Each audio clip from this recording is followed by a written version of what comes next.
ഷാജാനെ നീ എന്തായിരുന്നു? ഞാൻ ഇതിലെങ്ങനെ ഷോർട്ട് ഉണ്ട് വീട്ടിൽ നിന്ന് അങ്ങനെ എന്താ ഇവിടെ? ഒന്നുമില്ല, ഞാനൊരു കോള് വന്നപ്പേ വണ്ടി സൈഡാക്കി നിർത്തിയായിരുന്നു. പിന്നെ ഞാൻ ഏതായാലും എന്നെ ഒന്ന് കാണണമെന്ന് വിചാരിച്ചായിരുന്നു. അപ്പൊ കണ്ടേതായാലും നന്നായി. അതെന്തായി കാര്യം? അല്ല, എങ്ങനെ പോകുന്നു എന്റെ വീഡിയോ പരിപാടികളൊക്കെ?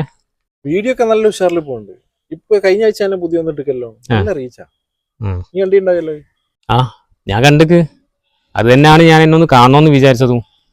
അല്ല, എനിക്ക് ഈ മതപണ്ഡിതന്മാരെ അവഹേളിക്കുന്ന രീതിയിലല്ലാതെ വേറെ ഒരു കണ്ടന്റും ഇല്ല ഇടാൻ.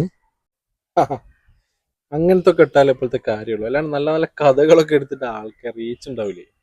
ഇങ്ങനത്തെ എന്തെങ്കിലും ഒക്കെ എടുത്തിട്ടാല് നല്ലോണം വ്യൂവേഴ്സ് ഉണ്ടാവും. ചില്ലറ കിട്ടുകയും ചെയ്യാം നമുക്ക്. ചില്ലറ കിട്ടാൻ കുറേ ഒരുപാട് വഴികളുണ്ട്, അതൊന്നിപ്പോൾ ഞാൻ പറയുന്നില്ല. അല്ല ചങ്ങായോ, ഞാനൊന്ന് ചോദിക്കട്ടെ, ഇങ്ങനെ ഞാനൊക്കെ ഒരേ മദ്രസയിലല്ലേ പഠിച്ചത്? 8ാം ക്ലാസ് വരെ ഇനിയും പഠിച്ചിട്ടില്ലേ? ഏതെങ്കിലും മതത്തിനെ അവഹേളിക്കാനോ ഏതെങ്കിലും മതപണ്ഡിതന്മാരെ ആക്ഷേപിക്കാനോ ഇനി എവിടെയെങ്കിലും ഏതെങ്കിലും ക്ലാസ് പഠിച്ചിട്ടുണ്ടോ? ഇന്ന് ആലോചിച്ച് നോക്ക്. ഇല്ല, അങ്ങനെയൊന്നും ഞാൻ പഠിച്ചില്ല. പക്ഷെ ഇങ്ങനെ ആകുമ്പോൾ ആൾക്കാരെല്ലാം ശ്രദ്ധിക്കപ്പെടും.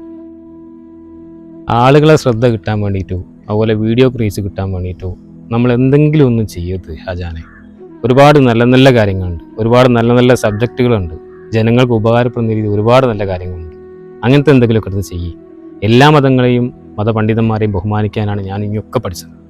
അത് ജീവിതത്തിൽ പകർത്ത്, എന്നാലേ പഠിച്ചതിന് കാര്യമുള്ളൂ. മനസ്സിലായോ?